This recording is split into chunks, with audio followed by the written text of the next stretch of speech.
Hi Aris, kumusta po kayong lahat? Okay, so yan Aris, tignan natin ganap sa inyo ngayon sa inyong next 15 days. Okay, so yan guys, maganda pa rin na alam nyo ang inyong Sun, Moon, Rising, and Venus sign para sa iba nyo pang guidance, okay? So Aris, Sun, Moon, Rising, and Venus sign, tignan natin sa inyong next 15 days, ano ba yung ganap, okay? Ayan. Sa mga interesado pala guys sa ating private reading, nasa description box below yung link ng aking Facebook. Message nyo na lang ako guys. Okay. Aries, Sun, Moon, Rising, and Venus sign. Next 15 days. Ano po yung ganap? Ganap kay Aries sa kanilang next 15 days. Kumana tayo ng message. Meron tayong your purpose is joy. Diba? So, basahin natin guys ha. Your purpose is joy. Parang kang ini-spoil ni universe na parang wala kang pwedeng gawin diyan sa lupa kundi maging masaya lang. E-enjoy mo lang yung buhay. Ibibigay ko sa inyo, parang ibibigay ni universe lahat ng blessing na nanaisin mo. Basta maging masaya ka lang. Okay, sige, basahin natin guys. Your purpose has nothing to do with how you make a living. That is your vocation, mission, or inspired passion, all worthy, but your purpose is much simpler and bigger. Your purpose is joy. It's about discovering, nurturing, and celebrating who you truly are, and knowing and loving yourself at the deepest level. Diba? So parang, meron kang mission kung bakit ka gusto maging masaya ni universe. So, yung mission mo daw guys is para magpa-inspire ng mga tao, mahanap nila kung ano yung passion nila, or pwedeng maituro mo yung passion mo na pwede guys na may advice mo rin sa ibang tao na ba't hindi mo to itry. So, nakikita kasi ni universe, Aries, na marunong ka marunong ka makipag-communicate, marunong ka magbigay ng guidance sa ibang tao. So, kung bakit gusto ni universe na maging masaya ka lang, is dahil meron kang mission. Okay? Marami ka pang tao na pwede mo guys i-influence din. Marami kang tao na kailangan yung paligayahin din. Okay? So, kaya no, your purpose is much simpler and bigger. Your purpose is joy. It's about discovering, nurturing, and celebrating who you truly are, and knowing and loving yourself at the deepest level. Wow, napakaganda nito guys. Ayan. Your purpose is joy. Kuha pa tayo ng isa. Okay. Aries, Sun, Moon, Rising, and Venus sign. Or okay na siguro to guys. No? Sige, kuha pa tayo ng isa. Aries, Sun, Moon, Rising, and Venus sign. Meron tayong accept yourself. So, hindi mo tinatanggap yung calling mo. Meron kang bagay na hindi tinatanggap sa sarili mo. Ayaw mo nun or pwedeng naboboard ka na kasi. So, parang gusto mo ng something new. Kaya nga gusto ni universe na maging masaya ka lang. Okay?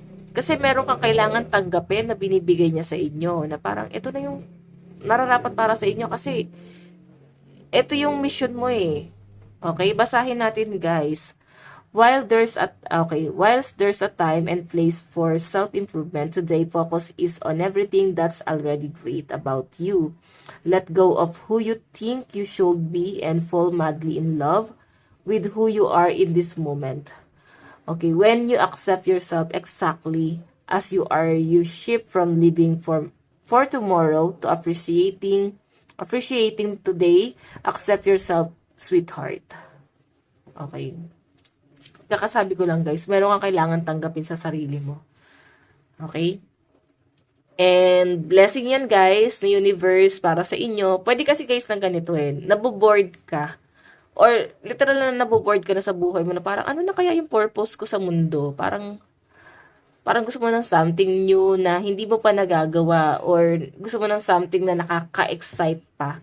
Ngayon kasi guys, makaka-feel ka talaga no sa yung next 15 days na parang naboboard ka na talaga.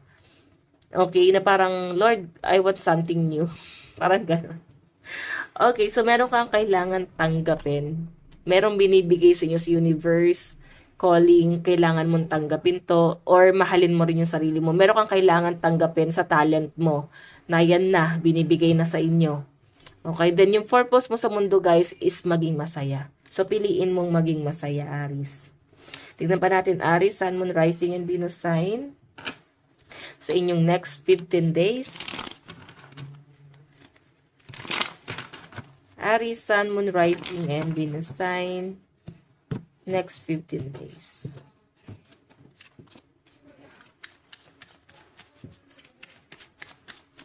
Meron tayong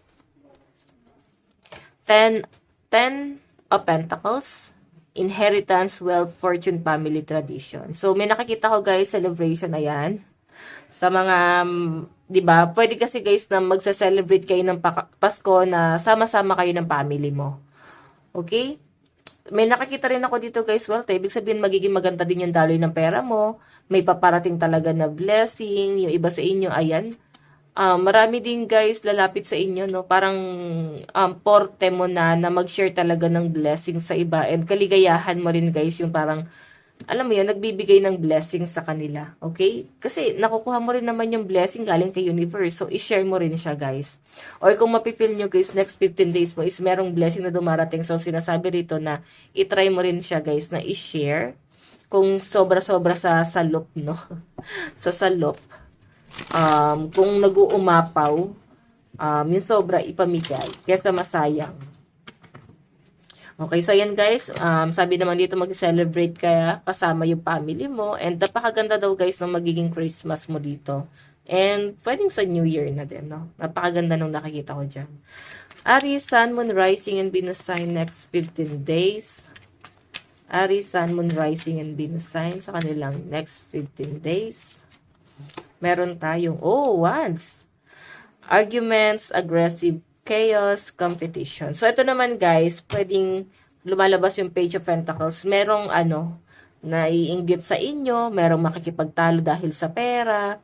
So, meron ako nakikitang mga struggle or pwedeng basta may pagtatalo rito na paparating, no? Masyadong aggressive or pwedeng may mga order ka, may pinagawa ka, meron ka makakaalitan someone na nakatransaction mo, pwedeng client or customer, or something na katransaction nga. Basta patungkol to guys sa transaction.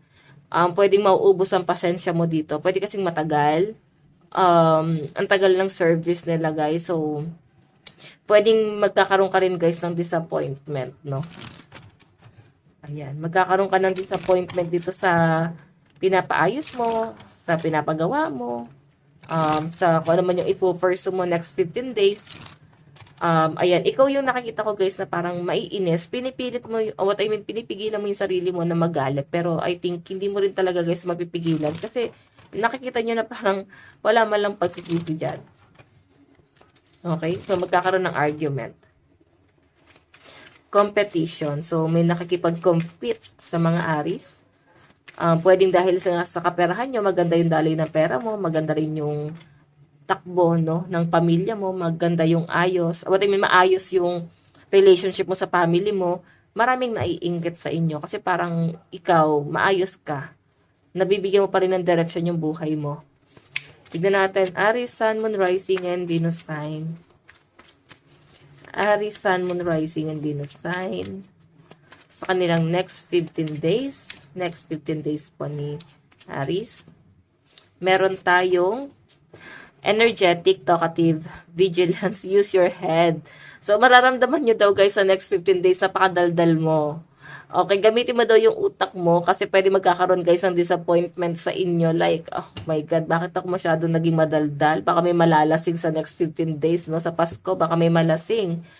Okay, hindi nyo guys maiwasan kung ano-ano yung masasabi nyo. So, medyo magiging impulsive ka rin kung hindi naman guys nakainom, no? Medyo magiging impulsive ka and kailangan mong kontrolin yung emosyon mo. Okay, so mararamdaman mo sobrang napaka-energetic and ayan nga, madaldal. Siguro kasi may mga Aries dito na ang gusto is private lang sila, pero dahil nga na-excite ka sa mga nakakahalubilo mo, hindi mo mapigilan talaga yung sarili mo na ma-share talaga yung knowledge mo. Then parang ang dating nga sa iba is masyado ka nagyayabang. Pero sa inyo guys, gusto mo lang guys i-share yung knowledge mo sa kanila.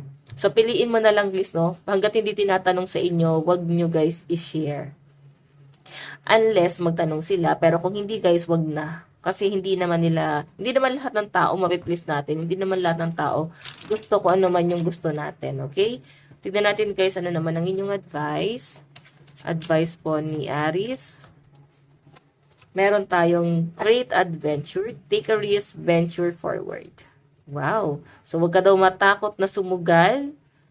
Hindi ka pababayaan ni universe, okay? Aries, ito lang po ang inyong reading. Maraming salamat po. God bless and love you all. Bye-bye.